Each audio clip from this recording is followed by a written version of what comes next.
Just had a look over my notes and yeah, I was about to end the episode. Hi!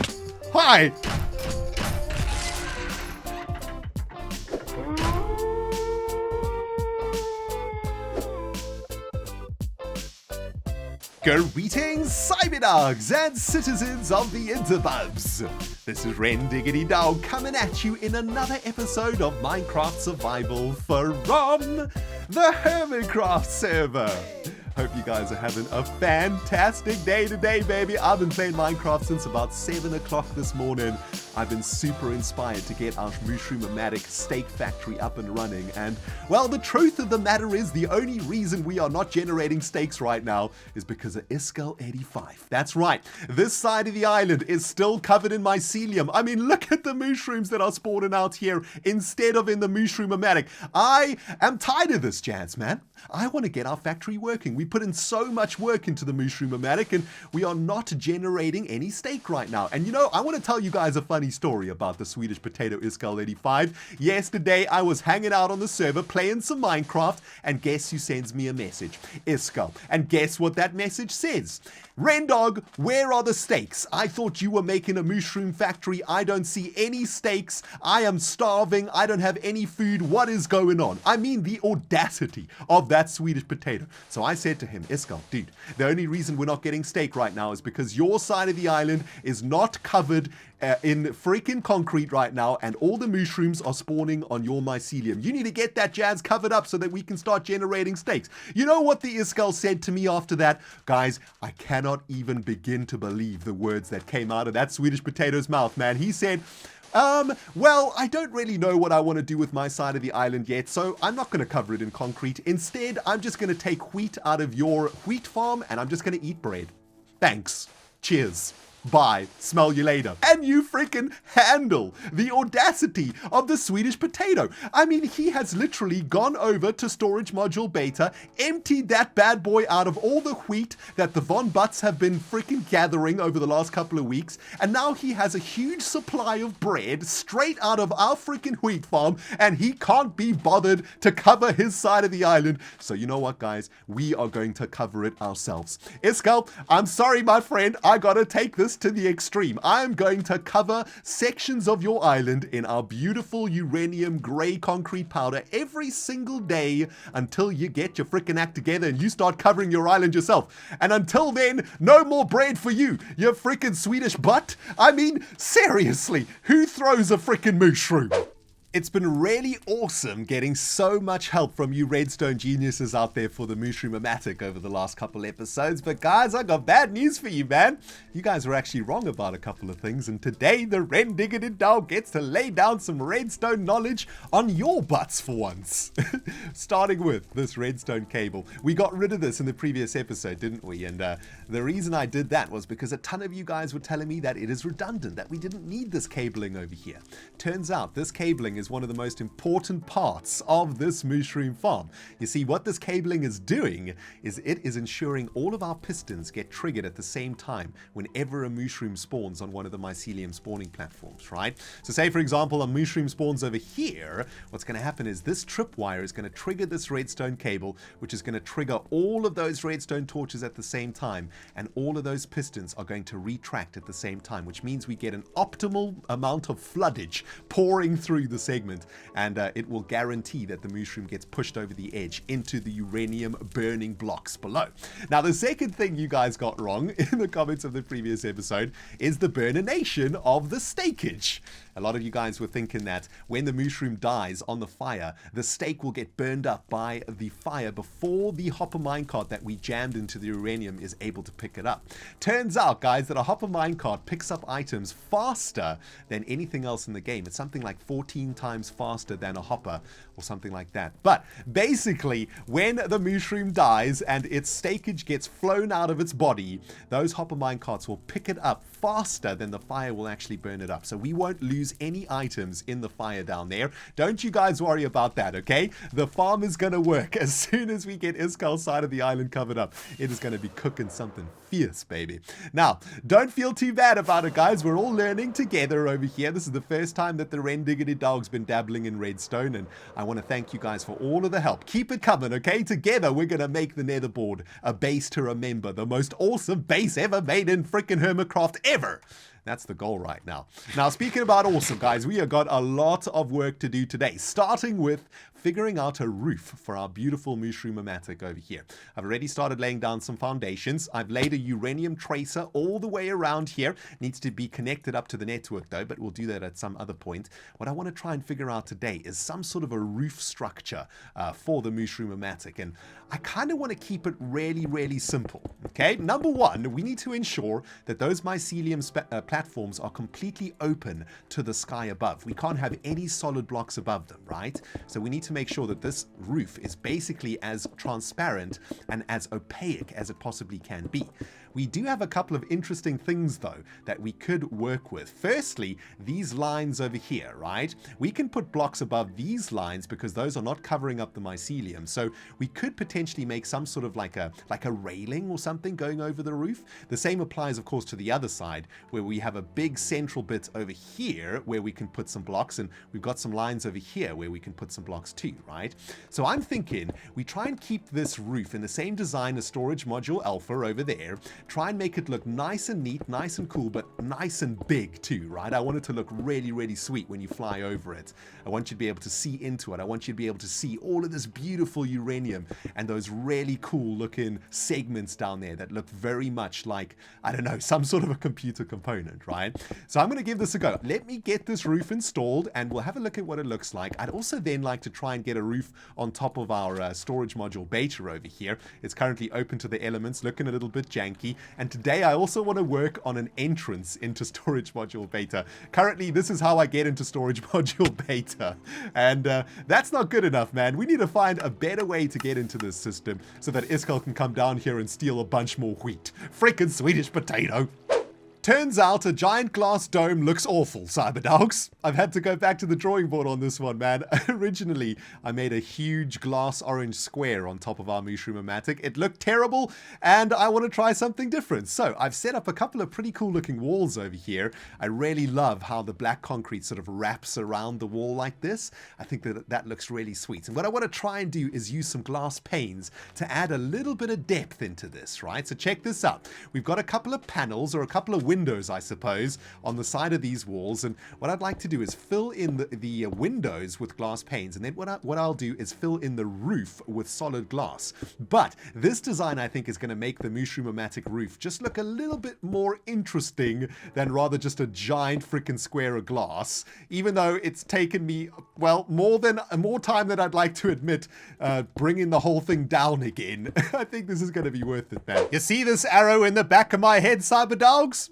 That was from Iskal85. He just shot me out of the sky, man. I was flying around the island, minding my own business, and Iskal took me down in midair. Actually, what happened is he caught me killing his mushrooms on his side of the island. Check it this, man. Got a whole bunch more stakage from his side of the island. Every now and then I'm going over there to slay the mushrooms, to try and get the Mooshroom-o-matic actually working. And he spotted me. I think he's freaking upset about all that concrete powder I added to his side of the island. He just wrecked me mid-air, man. Good shot, Iskal. I hope you got that recorded, man. Hopefully we can see that in his next video. Anyway, check it out, guys. I've been working pretty hard here on the Mooshroom-o-matic roof, and yeah, now we're cooking with gas. It's looking real spicy now. I love it, man. These glass panes have really added a beautiful depth into the wall, and what I like most about this is that it looks like a factory, doesn't it? It looks like a giant factory warehouse of some kind, and that is really sweet, man. It's looking so good. Now, all I need to do now is add these cross beams across the very top of it, and of course ensuring at all times that those mushroom platforms do not get covered with blocks. And hopefully we've spawned some mushrooms over the course of this afternoon. I've been in this area now for at least 2 or 3 hours, and well, mushrooms are supposed to spawn every 400 ticks if the player is more than 24 blocks away from the mycelium, and we're about 42 blocks away from that mycelium up here. So there should be some mushroom spawnage going on, although I haven't seen or heard anything. End of the episode. Let's go down and check if we've got any stake out of this system. Oh my goodness. If this thing actually doesn't work at the end of this whole project, I am going to facepalm my freaking forehead into oblivion, Cyberdogs. Okay, I know it's not the most exciting building that we've made on the netherboard, Cyberdogs, but I kind of like it, man. I think it's really sweet. And that Iskall arrow is still in my brain for some reason, man. Jeez, that thing hasn't despawned in ages. Anyway, take a look at this. I'm pretty much finished with this now. It's looking really, really awesome. And I guess one of the reasons I like the fact that it is so simple is because all of the, the complicated stuff of this building is down there, isn't it? That's where the business end is. That's where the awesomeness is, in the heart of the Mooshroom-o-matic. And I'm kind of happy that we've made it a little bit simple like this. And take a look at this. Let's get all the way down here. Not gonna die this time, guys. There we go. Look how cool that looks.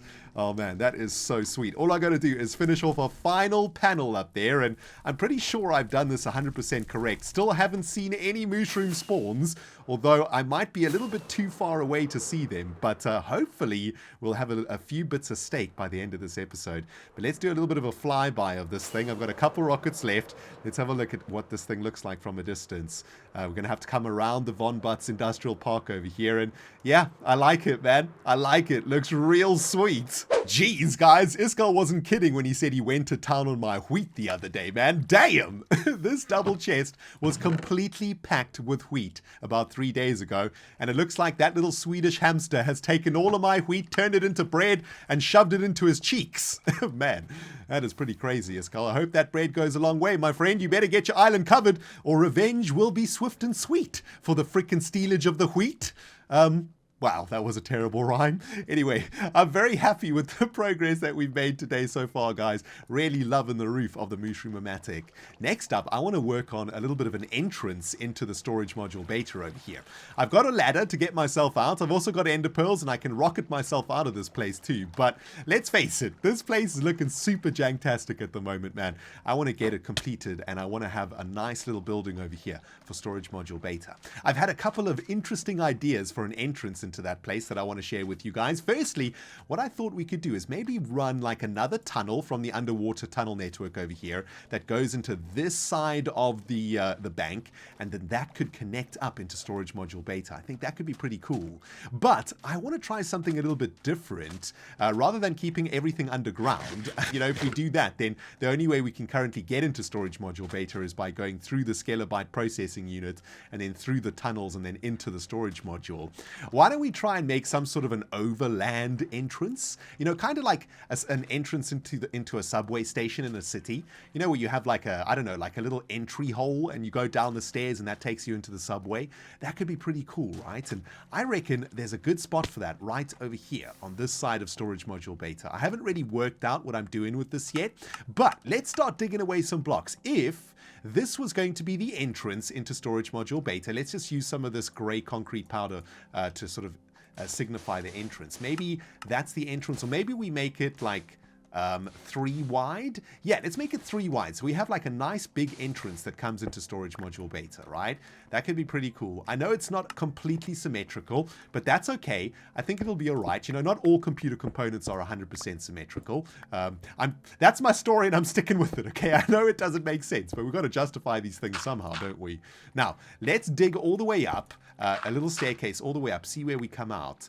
And this is a little bit of a problem. Is this the line? Yeah, this is the line of one of the traces above, right? So that's not going to work. It looks like we might have to maybe go a little bit closer in. So let's dig the staircase a few blocks forward like this, right? We're going to come all the way up. And the idea is that it's going to pop out at the other side of this tracer up here, right? So if we continue our staircase like this and dig this away. Oh, okay. Yep, that's the floor of the netherboard. Yep. Get wrecked, floor of the netherboard. But this is looking pretty good. We're going to come up over here, aren't we? Okay, that's actually pretty good, I think. This is a pretty perfect location for it. We're going to have to get rid of this beautiful stone over here, but we can just relocate that somewhere else, right? Let's just clear this away and have a look at what we're working with. We probably want to sort of flatten this also, right, to give us an idea of where we can put this entrance. So let's get rid of all of these blocks, make this area nice and flat, and then we can figure out the exact trajectory of the staircase. staircase, right? So that looks pretty good. I kind of want the staircase entrance to be a little bit more in this direction though, right? Let's clear all of this jazz away and let's try work out where we can stick it. So maybe like, maybe if the staircase entrance starts over, like, over here, maybe? Dang it, Cyberdogs, I almost freaking forgot, man. There is something that I would like to show you in today's episode. I've just had a look over my notes, and, yeah, I was about to end the episode. Oh, hi! Hi! Oh, hi! Interrupting Bumbo! Oh my goodness. So, where was I before I got rudely smacked in the butthole by the Mumbo Jumbo? I tell you what, guys, I tell you what, with friends like these, right? Anyway, I want to show you guys something, man. It has been a while since we've been back to Spawn City, haven't we? Oh, hi there! Get smacked! Revenge! Revenge is sweet! But seriously, guys, shenanigans aside, there is some amazingness that I just have to show you back at Spawn City. Last time we were here, if you guys can remember, there was a giant hole that had been dug out underneath this area over here, right? Good Times with Scar has been working his butt off on preparing a massive underground spawn city for the Hermits. And I have to show you what's been going on down here. You guys are going to have your minds freaking blown. Are you ready to see some pretty insane stuff? Let's get ourselves down here. It's looking a little bit janky up here, I will admit, although I must say it must have taken, well, centuries to dig this giant cylinder out. But if we carry on down the ladder past that freaking zombie, hi zombie, what is happening? Do I have any arrows? Yes, I do. Say hello to Rambo, you little bastard. Get out of the way! Get wrecked. Now, some of you might think that this little cylinder over here isn't really that impressive. Well, this thing is just the beginning. This is just the heart of what I want to show you. Take a look at this. Through this little hole over here, we can see that there is some serious jazz going on behind this facade of this cylinder. Let's see if we can get ourselves up here, man. I think there's probably a better entrance into this, but yeah, we're gonna do this the good old-fashioned way. Take a look at this, guys. Oh my freaking goodness. I don't even know what to say about this area. I mean, it is absolutely insane. Can I get some airtime, please? There we go. Look at this, guys. Oh my freaking goodness. This is the most insane thing that I've ever seen ever in Minecraft, or at least on any servers that I've ever played. This is unbelievable. Scar's giant life tree in the center of what is going to become our Hermitcraft server city is literally mind-blowing, isn't it? I mean, just look at this, guys. Unbelievable, Scar. You are a freaking maniac and a genius all at the same time. I just cannot wait to get out here and to start building some sort of a ReNDoG, I don't know, house or something, shops. I don't know. The freaking mind boggles with the opportunities that we have out here, man. It is going to be so epic when it's finished. Amazing work, Scar. You're just insane. You're an insane person, and I love your face. That's actually looking pretty dang sweet, if I do say so myself, Cyberdogs. I'm digging it, man. The only thing that I don't like about it is how it's sort of plugging in to a random location here of Storage Module Beta. I reckon maybe what we should do is try and find out where the underwater tunnel is in this direction, right? And maybe what we can do is have a direct connection into the underwater tunnel over here. So there'll be two entrances into this module, right? The first entrance will be from the surface, and the second entrance will be from that underwater tunnel system. I reckon that could work out pretty good. I mean, this place is looking super janky at the moment though, isn't it? It's looking very Minecrafty. We've got andesite, we've got dirt, we've got freaking stone all over the show. So we've got a lot of work to do on this particular entrance build over here. And I guess, guys, I want to take a moment to ask you guys a very important question about this series so far, okay? So keep your eyeballs open for a poll that is going to come up in the top right-hand corner of this video. I want to ask you guys how you are enjoying enjoying my Season 5 Hermitcraft series so far. We have spent the majority of our time so far in Season 5 here in the Netherboard. I mean, it's been fantastic. I've been loving it, man. I've never made a base like this in my life in Minecraft. This is by far the biggest and most elaborate base I've ever built, and I'm loving every single second out here. But of course, I want to make sure you guys are having a great time also, man. I'm here to entertain your butts, you know, and I want to make sure you guys are happy with where the series is going right now. The question that I'd like to ask you guys is, are you enjoying all of the work that we are doing out here on the Netherboard? That is to say, are you happy with us spending this much time in the Netherboard, or would you like for us to start working on some other projects? Maybe some more Minecrafty projects, I guess? Some more traditional Minecraft stuff? Or are you guys happy with the plastic fantastic business that we are doing here in Season 5? I really have no idea whether or not you guys, really love what we're doing in the Netherboard, or whether or not you guys want to see something different, because you guys have been so great to me this season so far. You've been so freaking kind in the comments. You've been smashing that like button. You guys have been watching the videos, in your tens of thousands. So it's difficult for me to sort of evaluate whether you guys are enjoying, where we are going with the season so far. So I'd really appreciate your guys' thoughts in the comments. And if you don't want to comment, just, throw a vote into the poll. Are you guys enjoying the Netherboard project? And would you like us to spend more time on the Netherboard, or would you like to see a little bit more traditional Minecraft stuff going on, and maybe for us to focus on some other stuff while we are working on the Netherboard? For example, we could start working on the Mobilisa really hard, doing some more traditional Minecraft designs and stuff like that. Let me know what you guys think in the comments and on the poll, and I cannot wait to see your guys' feedback. Oh man, it's gonna be freaking sweet, guys. Well guys, that's just about gonna do it from me on the Hermitcraft server today. I've been playing since early this morning, and I need to get this video edited and rendered for you guys so you can enjoy it with a tasty ass beverage and a crunchy ass snack. You know what I'm freaking saying. Thank you guys so much for watching, man. ReNDoG signing out, and we will smell you all in the next episode. Don't forget to vote to the poll.